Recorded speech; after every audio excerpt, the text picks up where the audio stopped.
Forex trading क्या है और कानूनी दायरे के अंदर रहते हुए किस तरह से हम फॉरेक्स ट्रेडिंग में अपना पैसा इन्वेस्ट कर सकते हैं, ये सब जानेंगे। आज कुछ आपके लिए नया लेकर आए हैं क्योंकि हमारे साथ रियाज बुखारी साहब हैं, ट्रेडिंग मार्केट एनालिस्ट, और वो हैं जुनेद के साथ मौजूद। तो हम जुनेद की तरफ चलते हैं ताकि बुखारी साहब बता सकें और जुनेद पूछ सकें कि आखिर क्या कुछ हमें करना चाहिए।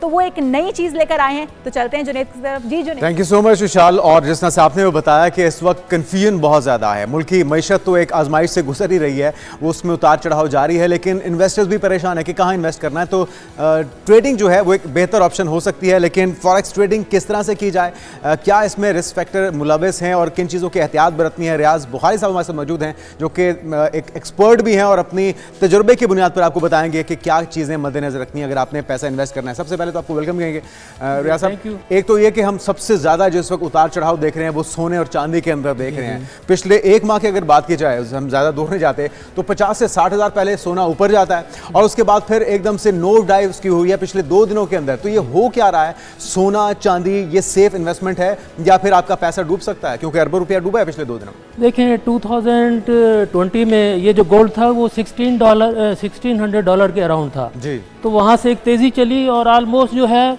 वो 3 साल हो चुके हैं और हमने देखा कि 17 अक्टूबर को जी मार्केट में विद इन 2 डेज $400 का डिक्लाइन आया। ये हुआ क्यों है? ये ऐसा है कि कोई भी चीज़ अपनी जाती है, यानी कंटिन्यू अपनी जाएगी। इसमें वेव्स हैं कि इसमें ये जिस तरह ये वेव्स हम देख रहे हैं, ये पहले ऊपर गया, ये टॉप बना, ये टॉप बना, उसके बाद ये देखें मार्केट में डिक्लाइन आया, ज़्यादा डाइव है, नोज डाइव इसको कहा जाए तो गलत नहीं होगा। तो स्टिल मैं समझता हूँ कि फर्दर जो है हमें इसमें थोड़ी सी रिकवरी तो आई है, $150 की रिकवरी आई है, लेकिन मैं समझता हूँ ये आर्जी है। और अगर मैं ये कहूँ, देखें मैंने यूट्यूब पे देखा, हर जगह देखा, सारे इन्वेस्टर कह रहे थे बाय गोल्ड बाय गोल्ड। तो अमेरिका का एक लीजेंड ट्रेडर था जेसी लिवरमोर, वो क्या करता था कि जो पब्लिक का ओपिनियन होता था उसके वो अपोजिट वो ट्रेड करता था, तो उससे वो he made millions of dollar. छोटे इन्वेस्टर्स जो हैं वो ये रिस्क ले सकते हैं, जिसके पास बिलियन ऑफ डॉलर्स होंगे वो तो ये कर सकता है कि ऑपोजिट डायरेक्शन में वो फ्लाई करे या डाइव करे। नहीं, आप पता क्या, ट्रेडर 2 किस्म के हैं। एक इन्वेस्टर है जो आप फिजिकल गोल्ड लेके रख लेते हैं, फिजिकल गोल्ड लेने के लिए ये अच्छा टाइम नहीं है, मैं नहीं रिकमेंड करूंगा। अगर आप ट्रेडर हैं तो ये आवरली चार्ट है। अच्छा तो इसमें देखें, इसमें मुख्तलिफ फॉर्मेशनें बन रही हैं। बुखारी साहब, मैं भी आपसे जानना चाहूंगी क्योंकि खवातीन का इंटरेस्ट तो ज्वेलरी के अंदर होता है, गोल्ड के अंदर ज़्यादा होता है। तो आप बता रहे थे ब्रेक में कि गोल्ड जो है वो नीचे आ रहा है, उसकी मजीद प्राइस गिरेगी, तो क्या लाख तक नीचे गिर जाएगा? खवातीन खरीद सकती हैं? मैं अगर डॉलर्स में बात करूं तो हम देखेंगे नवंबर में 4 नवंबर के अराउंड आप देखेंगे कि गोल्ड जो है मजीद ये नीचे आएगा। ये किस लेवल पे आएगा अभी आपने नहीं खरीदना। तो अभी नहीं खरीदना, लेकिन वो जो पूछ रही हैं कि क्या 1 लाख के इसमें उसका मुझे अंदाजा नहीं, मैं डॉलर से मैं बता दूंगा। अगर ये 3500 के अराउंड ये अगर आता है गोल्ड तो हम उसको बाई कर सकते हैं, लेकिन अगर ये 3400 गया तो अगेन मैं समझूंगा कि फर्दर ये नीचे ये जा रहा है। तो एक आसान लफ्जों में बता दें कितने महीने के बाद आप सोने में इन्वेस्ट मैं ये समझता हूँ कि before the end of year हम इस बाई कर सकते हैं। बिल्कुल सही है।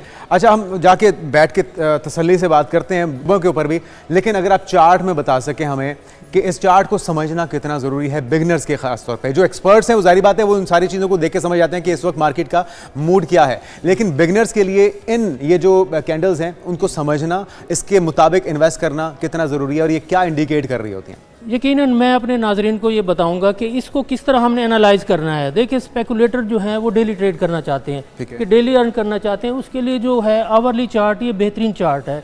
इसमें फॉर्मेशन बनती है, फॉलिंग वेज है, राइजिंग वेज है, हेड एंड शोल्डर है, बुल फ्लैग है, बेयर फ्लैग है। ये चीज़ें बुल फ्लैग से मतलब जब मार्केट ऊपर जा रही है और नहीं, ये बुल फ्लैग ये होता है उसका जो है यानी शक्ल जो है वो डाउनवर्ड होता है, तो उसमें ब्रेकआउट अपवर्ड होता है। यानी इसमें मुख्तलिफ चीज़ें हैं, मुख्तलिफ फॉर्मेशन है। अगर बेसिक्स अगर आप समझा सकें हमारे नाज़रीन। ये देखें, इसको जो है फर्ज कीजिए ये है, ये डबल टॉप है, ठीक है, ये डबल टॉप है। डबल टॉप मींस कि ये डबल टॉप जो है इट मींस कि यहाँ पे जब मार्केट आती है तो जब मार्केट यहाँ पे आती है तो वहाँ पे हम एक सेल सिग्नल देते हैं।